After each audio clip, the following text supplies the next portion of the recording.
नमस्कार शेतकरी बांधवांनो. भेंडीची शेती तर करताय, पण मनासारखं उत्पादन काही मिळत नाहीये ना? बरोबर ना? अहो, चिंता करू नका.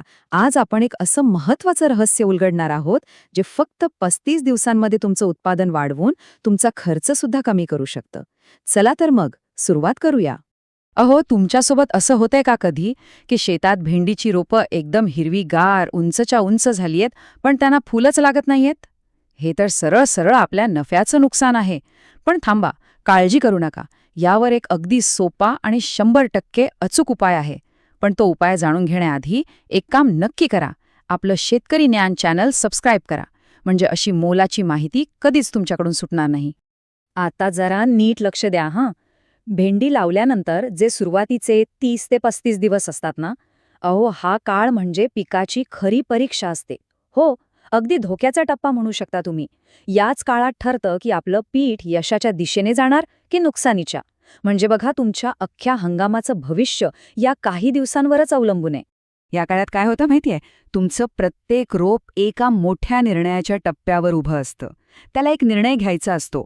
फक्त पानं वाढवून उंच व्हायचं की फुलं आणि फळं देऊन तुमचं उत्पादन वाढवायचं. आणि गंमत अशी आहे की हा निर्णय रोप स्वतः नाही घेत. तुम्ही. या काळात जे खत व्यवस्थापन करताना तेच रोपाला योग्य निर्णय घ्यायला भाग पाडतं. तर आपल्या भेंडीच्या रोपांसमोर अगदी 2 स्पष्ट मार्ग आहेत. एक मार्ग जो डोळ्यांना तर खूप छान दिसतो, पण आपला खिस्सा मात्र रिकामा ठेवतो.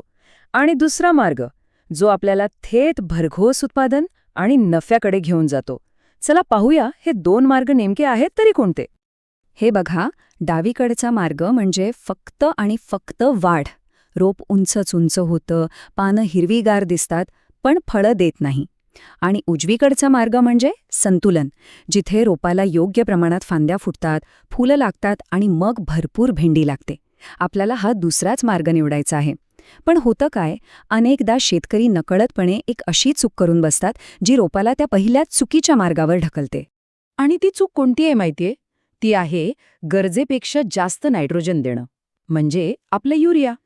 होतं काय, की जास्त युरिया दिला की रोपाला एक चुकीचा सिग्नल मिळतो. त्याला वाटतं आपलं काम फक्त उंचच उंच वाढत राहणार आहे. आणि या नादात ते फुलं आणि फळं देण्याचं जणू विसरूनच जातं. मग शेवटी काय होतं?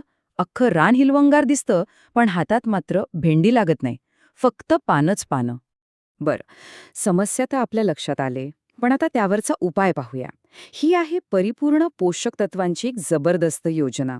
म्हणजे तुमची खास 35 दिवसांची इंटरव्हेन्शन प्लॅन. ही योजना तुमच्या पिकाला चुकीच्या मार्गावरून परत योग्य दिशेने आणेल हे नक्की. तर मग आता सगळ्यात मोठा प्रश्न हा आहे की या महत्वाच्या काळात, या 30-35 दिवसात नक्की करायचं तरी काय? कोणतं खत द्यायचं? आणि त्याहून महत्वाचं म्हणजे कोणतं खत अजिबात द्यायचं नाही? चला, याचं उत्तरच आता बघूया. ही योजना अगदी सोपी आहे. फक्त तुमच्या शेताचं नीट निरीक्षण करा. बघा, पहिली परिस्थिती, जर तुमच्या रोपांची वाढ आधीच चांगली आहे, ती हिरवीगार दिसत आहेत, तर युरिया पूर्णपणे बंद करा. त्याला फक्त DAP म्हणजे फॉस्फरससाठी आणि झिंक द्या. हे दोन्ही घटक फुलांना प्रोत्साहन देतील. आता दुसरी परिस्थिती, जर वाढ खुंटलेली वाटतीये किंवा हळू आहे, तरच DAP सोबत अगदी थोडासा युरिया द्या. आणि हो, दोन्ही परिस्थितीत सूक्ष्म अन्नद्रव्ये आणि कॅल्शियमची फवारणी अजिबात विसरू नका. एक गोष्ट पक्की लक्षात ठेवा, जर युरिया द्यायची वेळ आलीच, तर तो प्रति एकर फक्त 10 ते 15 किलोच द्या. त्याच्यापेक्षा एक कणही जास्त नको. कारण जास्त वाढ म्हणजे जास्त किडींना आणि रोगांना आमंत्रण, हे कधीही विसरू नका. आता एक खूप म्हणजे खूपच महत्वाची गोष्ट सांगतो. कॅल्शियमची फवारणी करताना कोणतं कॅल्शियम निवडायचं हे समजून घ्या. जर रोपांची वाढ कमी नाही आणि पानांवर पिवळेपणा दिसतोय, तर कॅल्शियम नायट्रेट वापरा. कारण त्यातला नायट्रेट वाढीला मदत करेल. पण जर वाढ आधीच चांगली आणि हिरवीगार असेल, तर फक्त आणि फक्त चिलेटेड कॅल्शियम वापरा. कारण कॅल्शियम नायट्रेटमधला नायट्रेट अशा वेळी पिकाची अनावश्यक वाढ घडवून आणेल, जे आपल्याला नको आहे. वा, आता तुमच्या रोपांना भरपूर फुलं येऊ लागली आहेत. पण थांबा, आपलं काम अजून संपलेलं नाही. फुलं आणणं ही तर फक्त अर्धी लढाई जिंकण्यासारखं आहे. खरी लढाई तर पुढे आहे, ती म्हणजे शेवटच्या तोड्यापर्यंत फलांची गुणवत्ता टिकवून ठेवण्याची. कारण खरा नफा तर तिथेच लपलेला आहे. हे वाक्य नेहमी लक्षात ठेवा.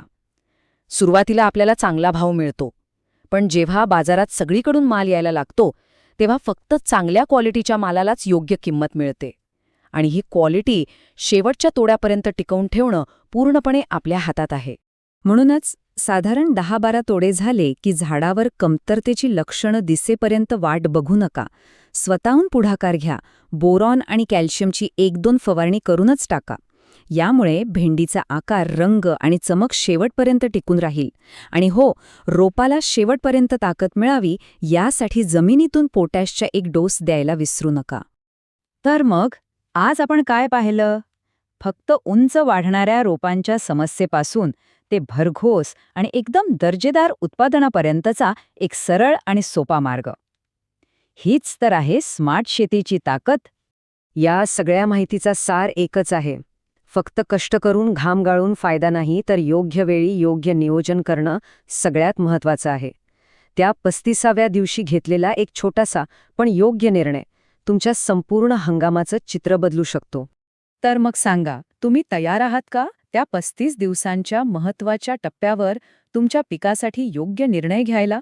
आम्हाला खात्री आहे की ही माहिती वापरून तुम्ही तुमच्या भेंडीच्या शेतीत नक्कीच मोठं यश मिळवाल.